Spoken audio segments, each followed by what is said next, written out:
glitch trap, a digital ghost and a fragment of William Afton, the man who or as some call him, Pedo Rabbit.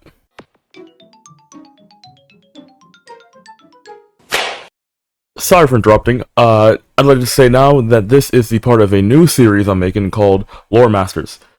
Now, it's essentially just me reacting to lore on different video games, shows, topics, all that jazz.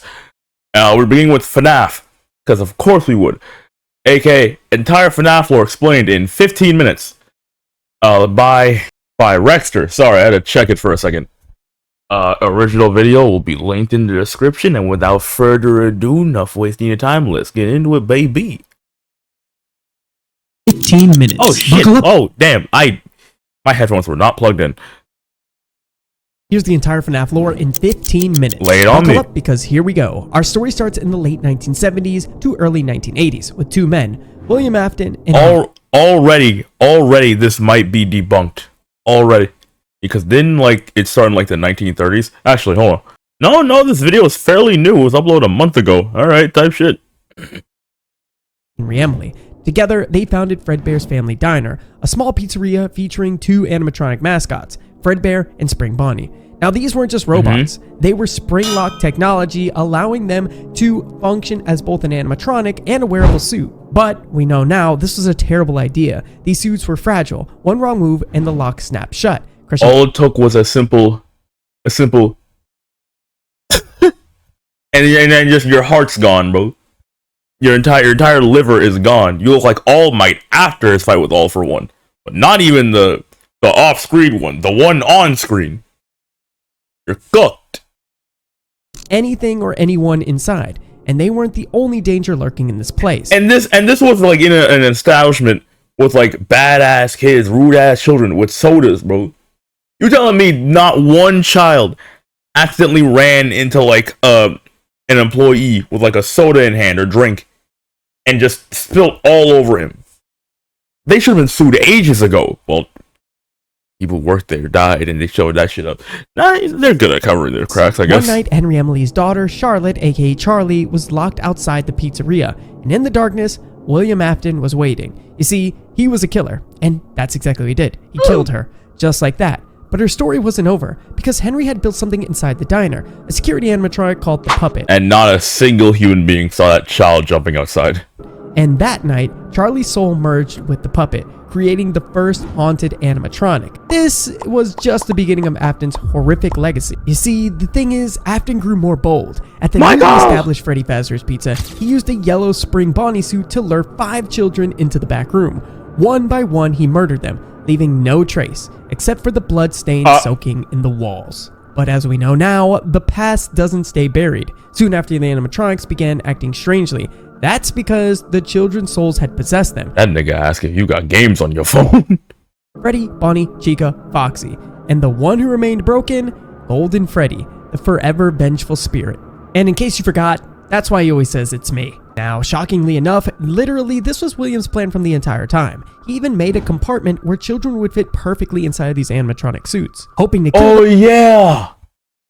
Yeah, I forgot Sister Location is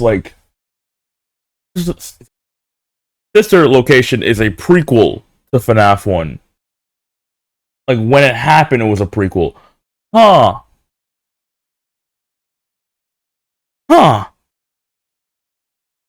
Where was the first time you thought of this then? Them and hide all the evidence inside of these where no one would ever see it coming. However, thanks to the Puppet, these children were able to live a new life. However, their spirits were going to be trapped inside of these things forever. Which makes you wonder, why would William even do such a thing? Didn't he have children of his own? Yes, he did. And yes, he did. He made child-killing robots while he had 3 children of his own. Granted, I can admit, with Fredbear, Michael shoved little Tonito Bendito over here into Fredbear's mouth, giving him a little Keith. But with fucking Elizabeth, that was entirely his fault. You made child murdering robots and let your daughter into the place with the child murdering robots. What did you expect to happen? This is where things get weird. While all this horror was unfolding, Afton had his own family. His youngest son, the crying child, aka Evan, was terrified of the animatronics, and for good reason. And his older brother, the one we call Michael Afton, or the kid with the foxy mask, bullied him relentlessly, scaring him with a foxy mask, and then one day, the nightmare became real. At his birthday, Michael and his friends took it too far. They forced him into Fredbear's jaws, laughing. You telling me not a single one of these kids has an ounce of common sense? Really? Not a single one of them was like, maybe this isn't a good idea. Then, the animatronic spring locks failed, and then Crunch, the ultimate prank. You just got your brother's head removed from his body. And this was known as the Bite of 83. The boy didn't survive, obviously, but his torment, it ain't doing much, but it's still there. Ended. He was trapped in a never-ending nightmare, haunted by monstrous versions of the very thing that killed him, until he finally faded away. Thus, the nightmare animatronics in FNAF 4, but that's for later. Moving on with the story, with his son dead and the haunted animatronics growing restless, Afton tried to fight back. He returned to Freddy's to destroy the possessed robots, but as he laughed at his victory, he made one fatal mistake. He decided for whatever reason to hide inside the spring Bonnie suit, thinking he had outsmarted the ghost, but the spring locks failed, and in an instant, his body was crushed. Bro, they're dead. They're dead, like, I got in the suit that used to kill you all. You're gonna be scaring me now, dog. They're dead. The fuck? Why are they? Why should they be scared? They coordinated this attack. They're not dumb. Inside of the suit. And of course, he became trapped inside, dying, yet unable to move on. And so, Springtrap was born. But let me tell you, this man is so crazy that he actually found a way to live on forever, or at least so he thought. When Freddy Fazbear's Pizza shuts down, William comes up with a great idea. He made a business called Afton Robotics, and this is all about killing children. Now, the reason he wanted to kill the children is because they have remnant. Now, remnant is the term for physical manifestation of memories infused with and possessing inanimate objects, making it a driving force behind the paranormal occurrences in the animatronic. Wait, hold on. It's the physical manifestation of memories infused with possessing inanimate objects. Is that the definition Scott gave? Wait, hold on. If it's the physical manifestation of memories and not like soul anything. Wait, hold on. Okay, so it's the physical manifestation of memories. So that means that remnant isn't souls, then. It's the memories of the souls. Shouldn't that mean that all the souls should already be gone? Like, they should already, like be in, like, the afterlife or whatever? No, am I crazy? Animatronics, besides the spirits themselves, aka he was going to kill kids, take the remnant, and then use it to live on forever. And this is exactly how all the children and Charlie were able to possess an animatronic. And this man is so horrific that he decided to come up with Circus Baby, an animatronic specifically used to lure children in, with games, toys, and ice cream. And with no evidence at that, as she would literally crush them, suck them into her stomach, and they'll never be found again. Now, let me introduce you a new character, Elizabeth Afton, the daughter of William Afton and the sister of Michael Afton, and would have been Evan, but his head got ripped off, who trusted her father and held a deep fascination with these creatures, and especially Circus Baby, until the machine captured her and killed her, which allowed Elizabeth to possess it. And because of this, the Circus Baby's Pizza World gets closed down, and they report it as gas leaks being the reason. But the only gas coming out of this place is the stench coming out of Elizabeth's body, reeking from Circus Baby. And this is where you would think all this would end. However, William decided to leave all the animatronics open for rental. And that's where the set of Sister Location takes place, as Circus Baby's entertainment and rentals. Now, you play as Michael Afton. Yes, William Afton's son, who takes the job here for one reason, to find someone, but he doesn't realize he's walking into a trap just yet. The facility is home to— Here's my question. Where's the wife? Where's the mother? Your kid's dead. Your husband's a murderer. He's always making robots. And he keeps talking tiddly-doo-dah about remnant, whatever the hell that is. And no, both your kids are dead now. The only one you have left is Michael, and he's gone off to Lord knows where as well. Where are you? To 4 main animatronics, each one more terrifying than the last. Circus Baby, Ballora, Funtime Freddy, equipped with Bonbon as the hand puppet, and Funtime Foxy. But the focus is on Circus Baby, as we know she's been taken over by someone we know, and that's Elizabeth Afton, obviously Michael's sister. And let's just say she has a plan, but Michael, he has no idea what's coming for him. Michael spends 5 nights trying to survive the horrors of the facility, guided by Baby's voice, but everything is a setup. On night 2, he's forced to fix Funtime Freddy, while avoiding Bonbon's deadly jump scares. Night 3, he sneaks past Ballora, staying silent so she doesn't hear him. And around night 4, that's when things start to get really weird, as he literally wakes up inside of a spring-locked suit, trapped as mini Renas try to kill him. Then finally, night 5, he reaches the scooping room, and that's when the truth is revealed. You see, the scooping room... Somebody would... I know there's at least somebody who would just love to just be bent over, like ass out towards that thing. There is one person who, you hear, oh yeah, it'll scoop all your organs out, and you get turned on. One of you has a boner right now, and I'm disgusted. And also, never mind.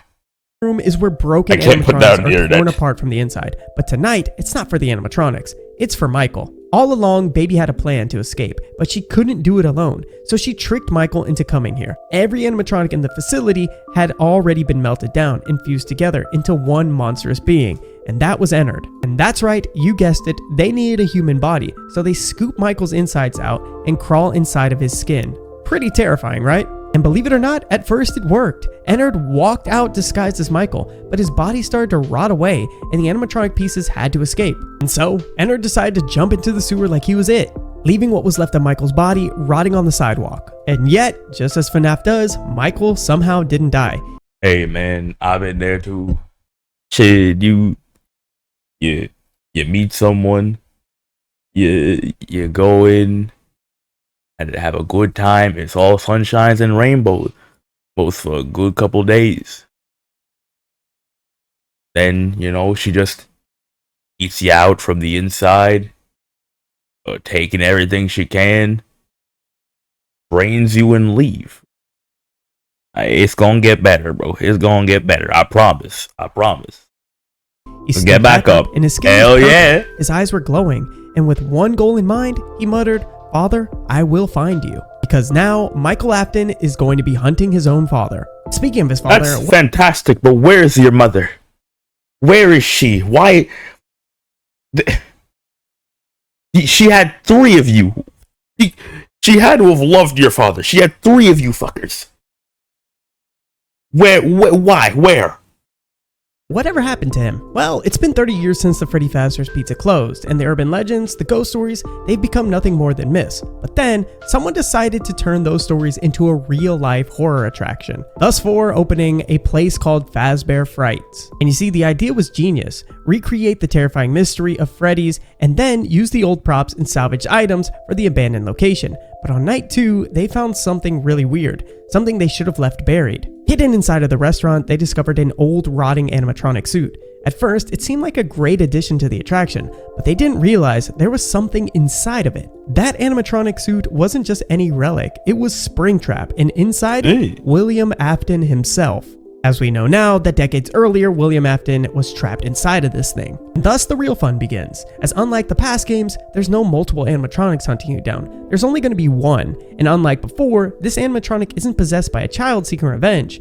This one is controlled by a literal serial killer, and he's really intelligent. He hides in the shadows, moves when you're not looking, and hunts you down like prey. Your only defense is sound cues and a failing security system. However, this whole ordeal doesn't last long, as after 5 nights, the nightmare ends. The entire attraction... Although it says intelligent, but yet at the same time, William hears the sound of a child that realistically shouldn't be in there. And he just goes towards it every time. You'd think after the first night of, hell, maybe not even the first night, the first 1 to 2 hours of Michael needing to do that, William would figure out, okay, this is some bullshit. Never mind. I'm gonna just go straight towards your ass. There's no door. He can't do anything. So like you just walk in if you just didn't do the sound cues, you're screwed. Burns to the ground, and with it, Springtrap is seemingly destroyed. But was it an accident or was it intentional? As of right now, we still don't know. But in a secret minigame, the spirits of the murdered children finally find peace. Freed from their torment, they decide to finally move on. But what about Afton? The building burned, but Afton, he still survived. His nightmare was far from over. And speaking of nightmares, Ugliest design of Afton. well, somehow Circus Baby was able to eject herself from his body. And as she pieces herself back together, she forms Scrap Baby. You know that? I know about this actually. What happened was that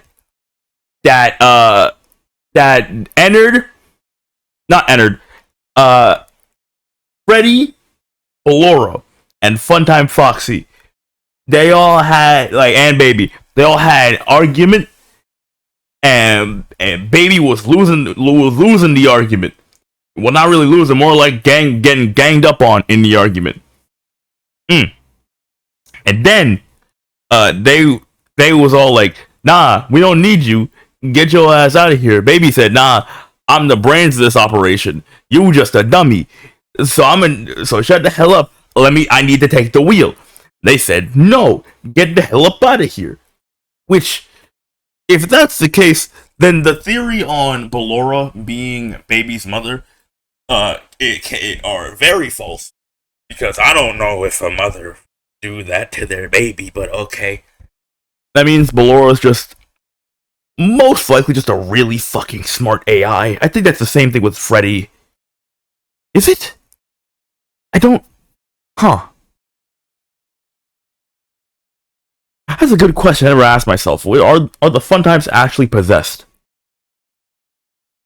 Huh. Now I should sit down and think about that. Huh. No, yeah, they were made to catch kids. That doesn't mean... Huh. Huh. They're just really smart AIs then. That gives more credit to the Mimic then. Yeah, they kicked Baby out. She going scatter across the floor, found herself a body, and babagaboo, here we are. That molten creature that you see in FNAF Security Breach, well, that was actually Ennard, but now he's Molten Freddy. Boy, Yep. This is getting confusing. But we need to go back to one more character. We have to go all the way back to the beginning of the story, but William's business partner Henry has a big part in FNAF 6. You see, it's actually Henry who's going to make all of this right. He opens up a new location under the Freddy Fazbear name, and you start the game thinking you're running a normal pizza restaurant. You design your own pizzas, buy arcade machines, and most importantly, salvage old animatronics that show up in the alleyway outside. But here's the twist. This isn't a real pizzeria, it's a trap. You're not here to serve pizza, you're here to lure something inside. And you see, after years of tragedy, Henry finally saw the truth. Freddy's was a curse, a place haunted by the souls of innocent children, and so he made a plan. He built this pizzeria as a trap, a place where all the lingering souls, Baby, the puppet, Molten Freddy, and William Afton, could be lured in and destroyed once and for all. And ironically, he actually ended up hiring Michael Afton as the security guard. But sadly for him, once everybody was inside, he set the building on fire. No more games, no more horror stories, only fire. And Freddy Fazbear's Pizzeria burned one final time, and Henry accepted his fate, going down with the building. And at the time, this provided all FNAF fans with some closure. I thought he was gonna play the speech. In my personal opinion, one of the best speeches, bro. One of the best. Although for one of you, the darkest pit of hell is that shit hard. I can't lie. However, one part about it was that I found odd was when Henry was like, you know, I did make a way out for you, but I don't think you want that though. I just imagine Michael just wide-eyed banging on the door, the hot as hell door, to like, let me out!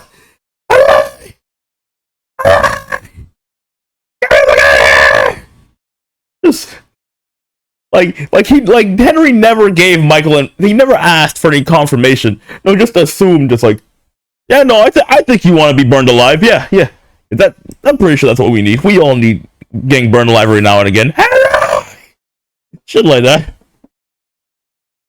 The souls of the animatronics were finally freed, and Henry was able to make right what he did so wrong in the past. And William Afton was finally out of the picture. Or was he? Spoiler alert, he always comes back. Grandpa Fast forward Afton. to FNAF Help Wanted, this is where things get crazy. As you're welcome to Freddy Fazbear's Virtual Experience, the latest and greatest cutting-edge way to relive all the terrifying stories of Fazbear Entertainment's history. Now this is just supposed to be a game, but things feel a little weird. At first he's just a flicker, a glitch, but the longer you play, the closer he gets, until finally, it isn't just a bug anymore. This thing is in the game, and that thing is a glitch trap, a digital ghost and a fragment of William Afton, the man who Or as some call him, Pedo Rabbit. refused to die. He literally uploaded himself as binary code into this game, and if you're not careful, he'll end up inside of you. Pause.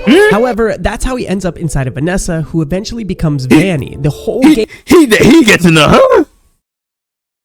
Ain't this game in like 2050 or something? That is an egregious age gap. Holy Christ. He was plotting this. Now we need to fast forward even farther. Just bear with me guys, because Scott no longer is running these games. It actually got taken over by the company Steel Wool, so there might be some plot holes. However, sometime after Help Wanted, FNAF Pizzaplex was created, and it sported some of the most amazing looking animatronics we've seen yet. Glamrock Freddy, Glamrock Chica, Roxanne Wolf, and of course Montgomery Gator. You know what's the crazy thing? These animatronics are also somehow possessed by Afton, except for Glamrock Freddy, as he malfunctions right when the game begins. On one particular night, a young boy named Gregory finds himself trapped inside after hours, with security systems only ally down the Glamrock Freddy. He's the only animatronic who's not hostile towards him. As you realize throughout the game that Roxanne Wolf, Montgomery Gator, Glamrock Chica have all been hacked or corrupted, relentlessly hunting him. And even worse, Vanny is back. But that's not even the craziest part. Deep underground in a forgotten section of the Pizzaplex, Afton is still alive in a new form, and he's called Burn Trap. Basically just a charred, decayed version of the Springtrap bodysuit that we saw before FNAF 6. Ignoring the amount of people that want to bang Vanessa, I can't disagree. I was one of them. But other than that, is it just me, or was it just me, or did like Security Breach not feel scary? And don't get me wrong, Security Breach was a good game. It was a good FNAF game. But it didn't. I mean, I guess it's like this, like the same thing with all jump scares. I guess like once you get jump scared like 8 times, like at that point it's like whatever. Or at least for me at least, when I get jump scared enough, I more or less get annoyed than scared very quickly. I don't know. The jump scares in that game just felt more lackluster, I guess. I don't know. Like with Help Wanted, you were in VR, so of course, like it felt like scarier because you're actually there. I don't know. It feels like FNAF is becoming more kids horror, which is a whole topic in of itself. And I don't know. No, I don't personally rock with it. I like the game. I like Help Wanted. It's like bring back the regular horror, bro. Let me see the kids' bodies on the ground. I want to see some genuine murder. Like people forget this game started off with child murder. That was literally child murder. Like, let's see the children get murdered. That's all I'm saying. And what a shocker, despite being burned alive multiple times, he refuses to die. And he lurks in the depths waiting for the right moment to take control once more. His influence seems to be tied to Vanny, who, as we know, is manipulated into carrying out his sinister plans. And there's actually multiple endings to this game, but the one that we decided was canon is this one. When we finally find William Afton at the bottom of the pizzeria, along with this horrific creation called the Blob, just as a mix of all the animatronics up to this point. After a huge fight between our protagonist and Burn Trap, we're able to burn the entire building down, which I don't know why because it never works. But as Glamrock Freddy and Gregory try to escape, the Blob snatches up William Afton once again. But if you ask me, I don't think this is the canon ending. My opinion, the canon ending is actually the Princess Quest ending. Vanny is finally freed from William Afton's control, and we take... I also do think like the Princess ending is like canon too. At the same time, it's like, why'd you put that much budget in that if that wasn't the canon ending. That like why did that have so much budget if it wasn't the canon ending? Like, Glamrock Freddy's head with us. That's why we see a headless version of him in FNAF Security Breach Ruin. And speaking of which, this is actually the DLC for FNAF Security Breach, where we play as a young girl named Cassie, who's searching for her missing best friend Gregory. Yep, the same one from the first game. She gets lured to this place after receiving a message from Gregory over her communicator, begging her to come find him. Finds a Vanny mask in order to explore this place a little deeper. they can just say cell phone. They could, it at what point, like, I'm pretty sure FNAF 3 takes place in 2025. You can say cell phone. They'll probably have. Maybe that's why they call it communicator, because it's like fucking like high tech phones at that point. I don't know. And uncovering new horrors along the way, including all the wrecked animatronics that Gregory left behind. As she descends deeper into the quote-unquote ruins, she discovers the truth behind the Pizzaplex's There's now an AI security system known as the MXES. Seems to be preventing her from doing something much worse, but she doesn't know that until the end. Eventually, Cassie finds Gregory's location, or so she thinks. And in order to get to it, she has to shut down this MXES. But right after this thing shuts down, she realizes she's been tricked, as Gregory's voice was fake the whole time. She was actually lured in by a manipulating system known as the Mimic, which she eventually sets free now that the MXES is out of the picture. This was the thing's plan the whole time. Come to find out, this thing actually might be more horrific than William Afton ever could be, thus revealing the new horrifying plot twist, and that's the Mimic. We get a better idea of the whole FNAF Security Breach plot when we play Help Wanted 2, which many people believe that you play as Cassie's dad throughout the entirety of the game. It also gives you a cool backstory of exactly how everything happened. There's a crazy ending that seems to tie everything together, where the same recharge station that Glamrock Freddy gets into in FNAF Security Breach pops up and a hand emerges from it. Presumably, you would think this is Cassie's hand. Her security bots seem to take you out of that vision, but when you awaken, you see a POV of you as the help bot handing Cassie the Vanny mask, which is an interesting tie by Steel Wool. I don't think it's any coincidence to prove that this is Cassie's father, as there's multiple references in the game where they talk about him having children. But let's talk about the Mimic for a second. Seeing as the new game to add to that, because I am a FNAF boy myself. If you look at when you look at the security bot in Ruin, and then compare it to all the other security bots you look at, that is the only security bot that like has like purplish and like textures, like brain looking textures on like the top of its head. Like it would take more effort to change that one's specifically than to just have them all look the same. That makes sense. I feel that was intentional. What else did this dude say? I do also agree that's Cassie's dad, because it talked of, you constantly got like Bonnie memorabilia. So Cassie's dad is most likely the Bonnie boy from the Fredbear incident. Now, he was a teenager. Let me make a guess here. I'm gonna say he was 15 when that happened. That was in 1983. FNAF 3 happened in like 30 years from now. That boy would be 45. Okay, and let's say each game happened. Well. FNAF. Hold on, I need to fact check my shit. Oh, okay. So FNAF Security Breach takes place in 2035. So, okay, so that means that from.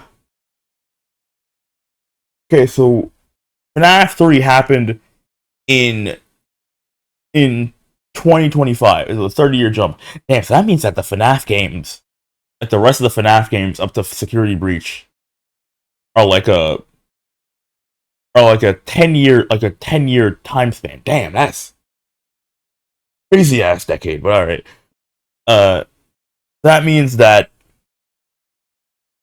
Bonnie, bro. If you... He would be like 45. He'd be like 45 in 2025. Right? Well, let's just say he was 45 in 2025. That means that he would be like 55 in 2025. Okay, I did the math. If I did the math, I mean ask Google. Someone born... Since he was, I'm assuming, 15 in 1983. Bonnie Dad, I mean, we're taking off 15 from 1983. He was born in 1967.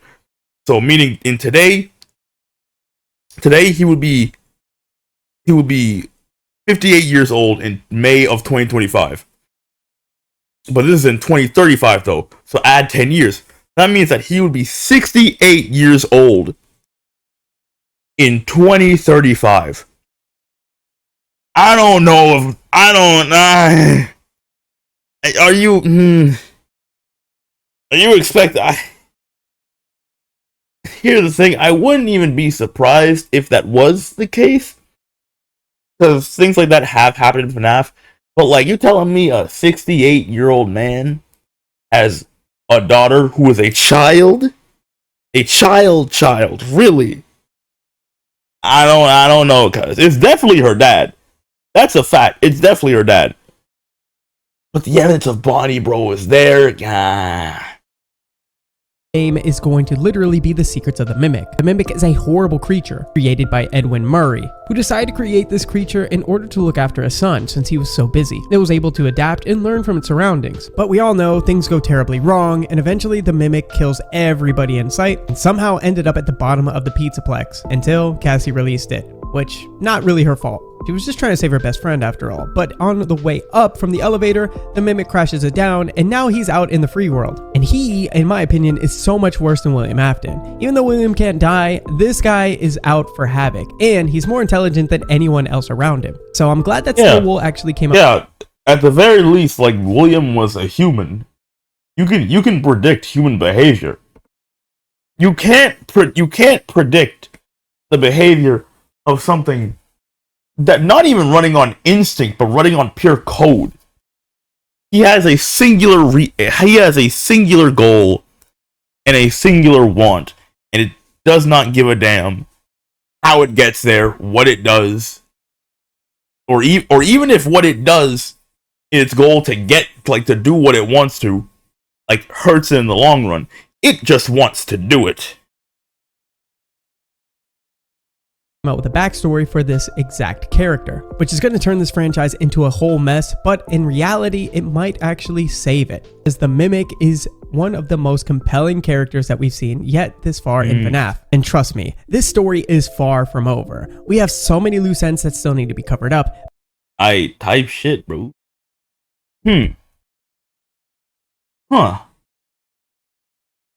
I will admit, there are some things in here that I feel like he got a bit wrong, but this is like explained in 15 minutes, so I'm not too mad at it. That was episode 1 of LoreMasters. If you'd like for me to react to lore of different franchises, tell me in the comments. And without further ado, I'll catch y'all later. Bye bye.